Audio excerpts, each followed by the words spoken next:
그럼 이제 삼성전자 존버하면 우리 될까요?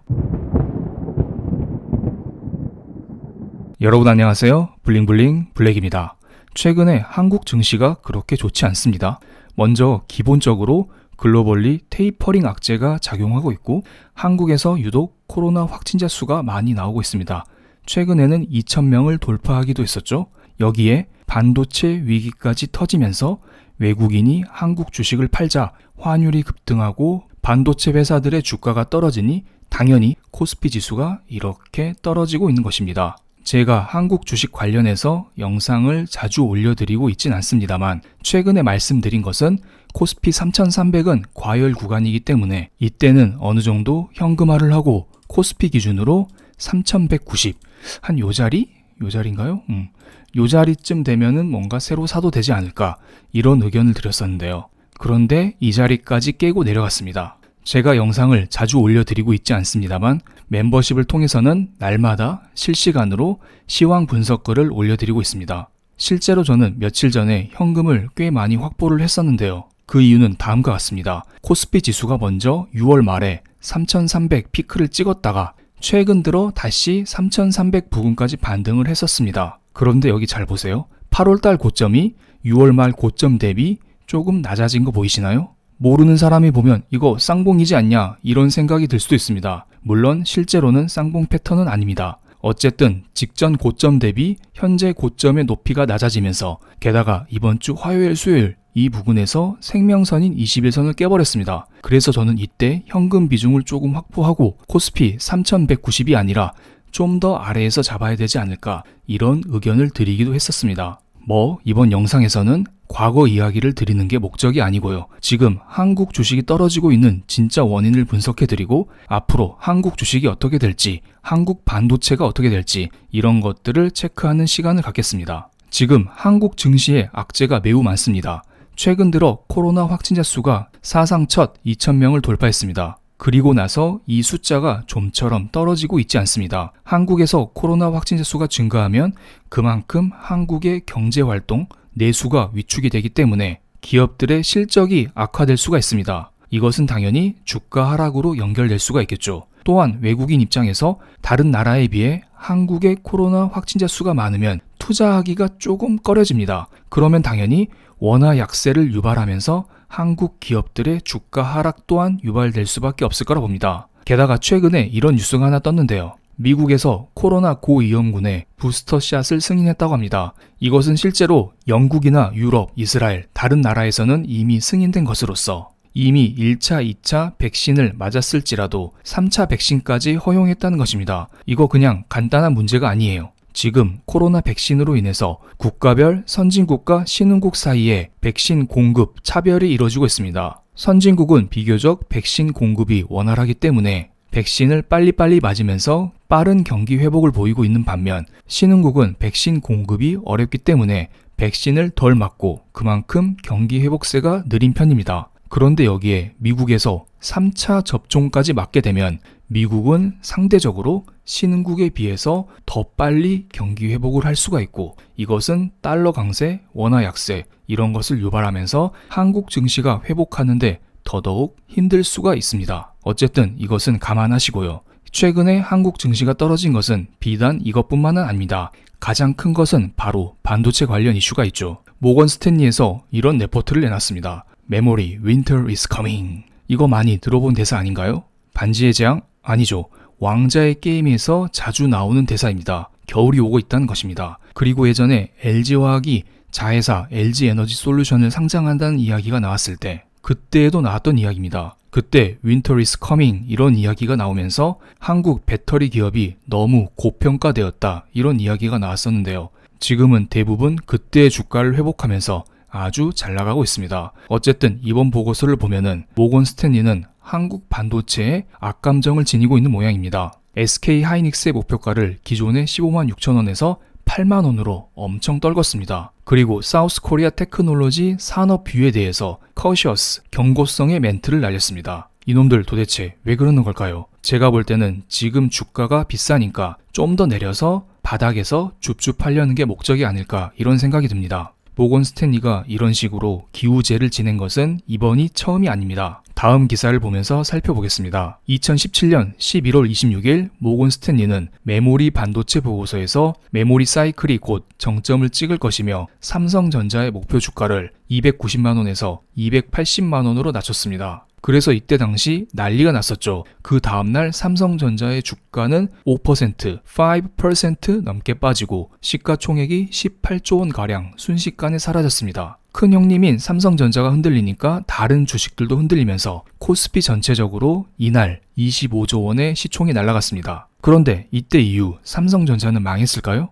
여러분이 아시다시피 삼성전자는 약간의 흔들림이 있었지만 몇 개월에 걸쳐서 주가는 다시 제자리를 회복했고 지금은 신고가 영역에서 움직이고 있습니다. 그 리포트를 낸 후 1년가량 지난 시점에서 실제 시장은 어땠을까요? 삼성전자와 하이닉스는 2018년 반도체 부문에서 사상 최대 실적을 올렸습니다. 모건 스탠리의 기우제가 실패한 것입니다. 그래서 2018년 8월 달에 모건 스탠리에서 내년에는 진짜 안 좋아질 것이다, 이런 의견을 내기도 했었습니다. 실제로 이번에는 모건 스탠리뿐만 아니라 반도체 시장 조사 업체인 트렌드포스에서 올해 사반기부터 PC용 D램 계약 가격이 떨어질 것이다, 이런 전망을 내놓기도 했었습니다. 그런데 반도체 D램 가격 전망을 맞추는 게 쉽지가 않습니다. 지금 인텔의 신규 CPU가 늦어지면서 PC용 D램 교체 주기가 조금 늦어지고 있는 것은 사실입니다. 그런데 인텔이 신규 CPU를 내놓기만 하면 시장 전체적으로 PC용 D램 교체 수요가 발생할 것으로 보이고요. 또한 올해 하반기부터 글로벌 업체들의 서버용 D램 증설 소식이 있습니다. 물론 이것들이 조금 지연된 감이 없지 않아 있는데 전 세계적으로 AI다, 머신러닝이다, 자율주행이다, 메타버스다, 이런 이야기 많잖아요. 이런 이슈들과 함께 클라우드 시장은 더욱더 커질 거라 보고 있습니다. 그럼 당연히 서버용 D램은 필요할 수밖에 없을 거라 보고요.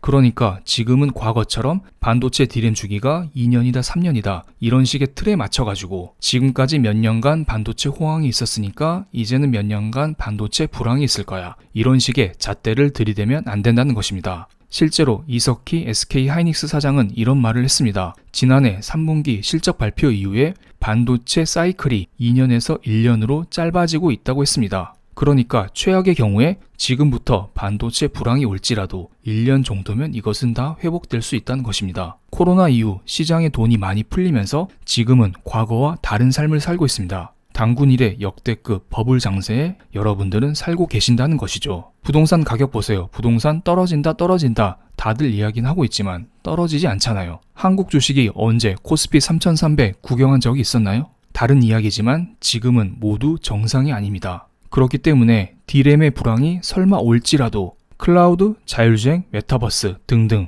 반도체가 들어가지 않는 곳은 없기 때문에 D램 가격은 언제든지 반등할 준비가 되어 있다, 이렇게 보시면 될 것 같습니다. 반도체 악재는 이 정도로 정리를 드리겠습니다. 그리고 최근 악재를 몇 개 간단히 짚어드리면 테이퍼링 이슈가 있는데요. 테이퍼링 이슈는 지금 증시에 큰 악재로 작용하고 있진 않습니다. 물론 악재로 언제든지 준비는 하고 있죠. 2020년 코로나 경제 위기 보세요. 그때 당시 미중 무역 전쟁, 산유국들의 갈등, 경기 침체 이런 것들로 인해서 증시가 애매한 상태였는데 코로나가 딱 터지니까 이게 기폭제가 되면서 주가가 폭락을 했습니다. 지금도 마찬가지예요. 테이퍼링, 코로나, 중국발 규제 이런 것들이 악재로 대기하고 있었는데 반도체 이슈가 터지니까 주가가 쑥 떨어진 것입니다. 그럼 여기에서 반도체뿐만 아니라 다른 악재는 어떻게 흘러가고 있는지, 그리고 이것들이 어떻게 국내 증시에 영향을 미치고 있는지 체크를 해보겠습니다. 코로나 이슈는 영상 초반에 말씀드렸으니까 넘어가겠습니다. 이것은 이미 터진 상태입니다. 그렇기 때문에 앞으로 더 이상 악화만 되지 않으면 추가 악재로는 작용하지 않을 거라 보고 있습니다. 그리고 남은 게 뭐가 있을까요? 중국 규제가 있습니다. 중국 규제 문제가 시장에 어떻게 작용하고 있는지 간단히만 체크해 드리겠습니다. 일반적으로 해당 악재가 이슈화되고 있는지 아닌지 이것을 체크하기 위해서는 그 나라 화폐의 가치를 보면 됩니다. 녹색 원달러 환율과 파란색 위안화 환율을 비교해 보겠습니다. 환율이 위로 상승할수록 해당 나라 화폐의 가치가 떨어지고 있다. 환율이 아래로 떨어질수록 그 나라 화폐 대비 달러가 강세를 보이고 있다. 이렇게 생각을 하시면 됩니다. 6월 초 1100원 부근에서 움직이던 원달러 환율은 지금 1160원까지 올라갔습니다. 그에 비해 위안화 환율은 그렇게 크게 상승하지 않았습니다. 최근에 중국에서 빅테크 기업들의 규제를 꾸준히 하고 있습니다. 그러면서 외국인들이 중국에서 본국으로 빠져나갔다, 이런 이야기가 많이 들리고 있죠. 그런데 중국의 위안화 환율을 볼까요? 위안화 환율은 그렇게 급등하지 않았습니다. 즉, 위안화의 가치는 생각보다 크게 약세를 보이지 않았다는 것입니다. 특히 최근 며칠간 환율을 보면 원화는 급격하게 약세를 보인 반면 위안화는 거의 변동이 없는 것을 알 수가 있습니다. 오히려 요 며칠간 짧은 기간만 보면 위안화는 강세로 접어들고 있습니다. 즉, 지금은 중국 규제 이슈가 시장에 큰 악재로 작용하고 있지 않다, 이렇게 생각을 할 수가 있고, 지금의 주가 급락은 글로벌리 악재라기보다는 한국 고유의 악재다, 이렇게 설명을 드릴 수가 있습니다. 물론 코로나 같은 경우에 한국뿐만 아니라 다른 나라도 터졌기 때문에 이것을 칼로 물을 딱 자르듯 한국 고유만의 악재다, 정확하게 규정하기에는 약간 무리가 있을 수도 있죠. 지금 반도체 이슈 또한 한국뿐만 아니라 미국에서 필라델피아 반도체 지수가 며칠 연속 뚝뚝 떨어지고 있습니다. 그렇기 때문에 이런 영향도 받았을 거라 봅니다. 그런데 약간 희망적인 것은 좀 전에 마감된 미국 장에서 필라델피아 반도체 지수가 소폭이지만 상승 반전했다는 소식이 있습니다. 어쨌든 지금부터는 한국 고유의 악재 때문에 한국 증시가 크게 조정을 받았다, 이렇게 생각을 하고 한국 주식을 조금 더 자세히 살펴보겠습니다. 최근 3거래일 동안 한국 증시의 외국인 수급을 체크해 보겠습니다. 3일 동안 코스피에서 외국인은 6.3조 원 순매도를 했습니다. 그리고 삼성전자는 5조 1천억, 하이닉스는 1조 7천억 순매도했습니다. 두 개의 반도체 회사만 보면 외국인들은 이 두 회사를 6조 8천억 정도 순매도했습니다. 그런데 조금 이상하지 않나요? 한국 코스피 전체적으로 6조 3천억 정도 순매도했는데 반도체 회사 두 개만 합쳐서 6조 8천억 정도 순매도했습니다. 그렇다는 것은 5천억 정도는 다른 회사들을 순매수했다는 것입니다. 대표적인 게 2차전지 회사인 LG화학을 3거래일 동안 3천억 정도 순매수했네요. LG화학뿐만 아니라 삼성 SDI, 삼성 바이오로직스, 이런 회사들 중심으로 외국인들은 한국 주식을 순매수했습니다. 무슨 말이냐면 외국인들은 삼성전자, 하이닉스 같은 반도체 대장주를 순매도했지만 바이오나 2차전지 같은 다른 회사들은 오히려 순매수했다는 것입니다. 그리고 코스닥의 수급을 보겠습니다. 코스닥의 수급은 오히려 괜찮은 편입니다. 외국인들은 3거래일 동안 500억 순매수, 300억 순매도, 1천억 순매수, 이런 식으로 전체적으로 코스닥을 순매수하는 경향을 보이고 있습니다. 즉, 외국인들이 판 것은 한국, 코스피, 코스닥 전체가 아니라 삼성전자, SK하이닉스 이 두 회사만 판 것으로 볼 수가 있습니다. 그런데 이 두 회사가 한국 증시에서 차지하는 비중이 매우 크죠. 그렇기 때문에 이 두 회사의 주가가 빠지면서 이와 연결된 반도체, OLED, 자율주행 디스플레이, 여러 가지 섹터들이 전반적으로 우르르 무너졌다, 이렇게 생각을 할 수가 있습니다. 그렇기 때문에 한국 증시가 전체적으로 무너졌다, 이렇게 보기에는 무리가 있습니다. 그러면 한국 증시는 어느 정도 반등에 나설 거라 보고 있고요. 다음 주 월요일은 한국 증시가 휴장을 합니다. 그래서 월요일 글로벌 증시에 반등이 나오게 되면 한국 증시가 저는 반등이 나올 수 있을 거라 보고 있습니다. 그런데 혹시나 최악의 경우에 다음 주 월요일 글로벌 증시가 훅 꺼진다, 이런 모습이 보이면 한국 증시는 추가적으로 하락할 수가 있습니다. 그렇게 되면 그 다음 지지선은 3100, 이 정도를 잡아드릴 수가 있겠네요. 3100은 5월 달에 쌍바닥이 나온 자리입니다. 5월 4일에 한번 저점을 찍었고, 그리고 나서 5월 13일에도 이 자리에서 저점을 찍었습니다. 그렇기 때문에 이 자리에서는 어느 정도 지지가 나오지 않을까, 이런 생각을 하고 있습니다. 물론 이것은 여기에서 악재가 추가로 터지지 않았을 경우를 가정한 것입니다. 지금 중국발 규제 악재는 우리에게 영향을 미치고 있지 않습니다. 그런데 혹시나 추가적인 중국발 규제 악재가 터지면서 위안화 환율이 급등하면 국내 증시는 어느 정도 영향을 받을 수 있을 거라 봅니다. 그렇게 되면 코스피 지수 2900까지 열어둬야 되는데요. 이것은 최악의 경우이니 상상하진 않겠습니다. 그럼 이제 삼성전자 존버하면 우리 될까요? 네, 맞습니다. 삼성전자 존버하면 다시 원복을 할 수 있습니다. 그런데 시간이 조금 걸리겠죠. 과거의 삼성전자 월봉 차트를 보면서 말씀을 드리겠습니다. 2017년 11월 달 바로 이때였죠. 모건 스탠리가 삼성전자에 대한 부정적인 레포트를 내놨습니다.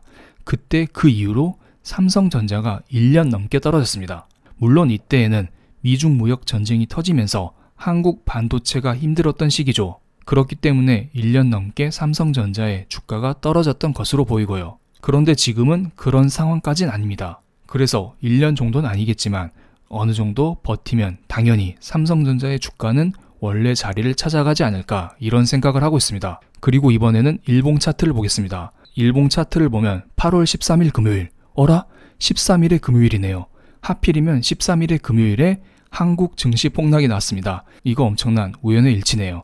어쨌든 13일의 금요일 삼성전자는 대량 거래를 동반한 장대 음봉이 났습니다. 일반적으로 이런 패턴이 나오면 당장 V자로 반등하기는 쉽지 않습니다. 그렇기 때문에 삼성전자의 주가는 당분간은 가지 못한다. 당분간은 상승하지 못한다. 이런 식으로 생각하시면 될 것 같고 기보유자 위주로 존버를 하는 게 어떨까 이런 생각을 하고 있습니다. 혹시 기존 주주분들께서 이 종목을 추매하고 싶으면은 외국인 매도를 잘 보세요. 외국인 매도가 조금 진정이 되면 그때 추매에 나서도 늦지 않아 보입니다. 그리고 코스피 시가총액 탑10을 보겠습니다. 코스피 시가총액 탑10을 보면 우리가 어디에 투자해야 될지 이게 딱 보입니다. 먼저 1등인 삼성전자, 최근 패턴이 좋지 않죠? 2등인 SK하이닉스, 역시 최근 패턴이 좋지 않습니다. 3등인 네이버, 코스피가 폭락했는데 네이버는 제자리 걸음이네요. 삼성바이오로직스는 코스피와 반대로 오히려 쭉 상승하고 있습니다. 5등인 카카오, 코스피 하락과 무관하게 횡보하고 있습니다. 6등인 LG화학, 코스피 하락과 반대로 오히려 주가는 상승하고 있습니다. 최근에 삼성 SDI가 너무 많이 올랐기 때문에 키 맞추기 형식으로 LG화학도 상승하는 모양입니다. 이번에는 9등인 현대차, 역시 코스피 하락과 무관하게 주가는 횡보를 보이고 있습니다. 10등인 셀트리온, 최근 이틀간 주가가 조금 빠졌지만 여전히 상승하는 모습을 보이고 있습니다. 지금의 코스피 하락은 시가총액 1등인 삼성전자, 2등인 하이닉스, 이 두 종목 때문입니다. 그렇기 때문에 지금 증시 하락을 한국 주식의 추세적인 하락으로 보기에는 조금 어렵다. 그리고 우리는 다른 섹터에서 충분히 승리할 수 있다. 이런 말씀을 드리겠습니다. 그럼 오늘 영상 여기에서 마치겠습니다. 감사합니다.